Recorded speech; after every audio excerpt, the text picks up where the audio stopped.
سيدنا النبي عليه أفضل الصلاة والسلام قال لنا: اقرأوا القرآن فإنه يأتي يوم القيامة شفيعا لأصحابه. لو عندك مشكلة في إنك مش عارف تقرأ القرآن كما أنزل، تابع معايا سلسلة الفيديوهات دي. في كل فيديو دقيقة واحدة هتاخد حكم من أحكام التجويد، وكمان هنطبق بشكل عملي. قوم هات مصحفك دلوقتي يلا. في الفيديو ده هنتكلم عن أحكام النون الساكنة والتنوين. أي نون ساكنة مش عليها أي حركة، وأي تنوين. طب أحكام النون الساكنة والتنوين هما كام حكم؟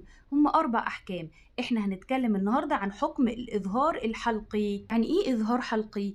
إظهار حلقي يعني إحنا بنظهر النون زي ما هي بدون غنة. الغنة مصدرها هنا الخيشوم، إحنا بنقولها نون عادي.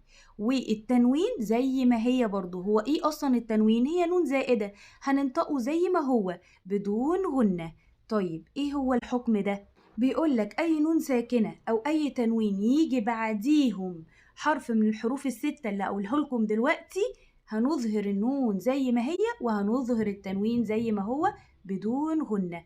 طب إيه هي الحروف الستة اللي بتيجي بعد النون الساكنة والتنوين علشان نظهر النون أو التنوين؟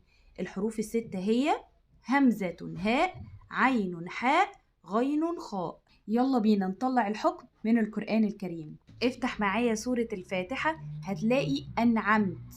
الكلمة دي أنعمت، أنعمت النون ساكنة وجي بعديها حرف العين، يبقى النون هنا هتظهر. يعني إيه هتظهر؟ يعني هنقول النون زي ما هي بدون غنة.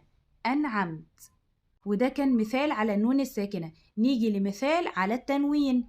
هتفتح سورة البقرة آية رقم 7: عذاب عظيم. عذاب.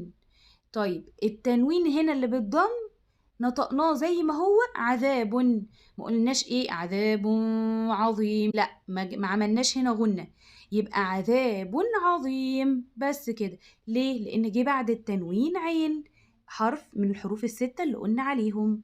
وعلشان اسهلها عليكم اكتر، النون المظهرة بيبقى عليها علامة كده اسمها رأس الحاء، زي ما انتوا شايفينها كده في الصورة.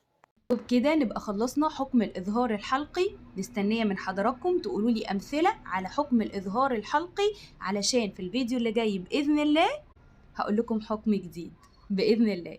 سلام عليكم.